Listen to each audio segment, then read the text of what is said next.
Sebutuh itukah analisa besaran ruang? Dan sebutuh itukah segala standarisasi arsitektur mengenai besaran ruang untuk sebuah rumah? Jumat 6 Mei 2022 di Kota Bukit Tinggi. Sembari pergi liburan, gue mengunjungi rumah temannya ibu gue di sana. Rumahnya begitu kecil dan sempit, bahkan sirkulasi dari ruang tamu ke dapur itu hanya sekitar 40-50 cm. Tapi betapa terkejutnya gue ketika melihat dia dan anak-anaknya yang ketawa ketiwi, bergelut berbalut canda tawa, dan terlihat piala juara kelas milik anaknya terpajang di lemari.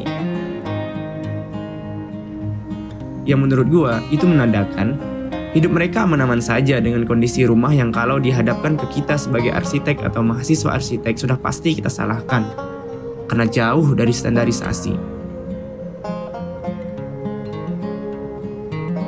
Selama ini, gue selalu diajarin sama dosen-dosen gue bahwa arsitek itu tugasnya adalah menciptakan ruang. Ruang yang bagaimana?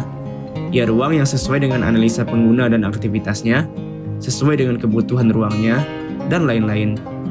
Ya, pada intinya untuk membuat ruang yang nyaman. Tapi menurut gue, selama ini kita hanya berbicara soal ruang secara fisik saja. Seakan kita mempersempit definisi ruang itu sendiri.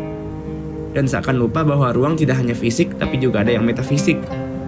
Bahwa nyaman bukan hanya bisa diciptakan dengan apa yang ada di ruang, tetapi nyaman juga bisa diciptakan dengan siapa yang ada di ruang. Ruang terdiri dari bentuk, waktu, objek, dan subjek.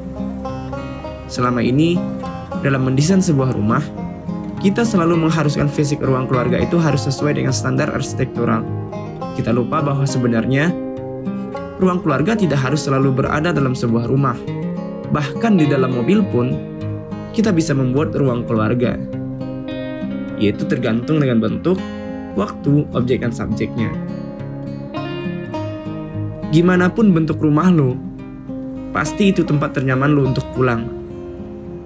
Jadi, sebutuh itukah standar arsitektural mengenai besaran ruang kalau hanya untuk mendesain sebuah rumah?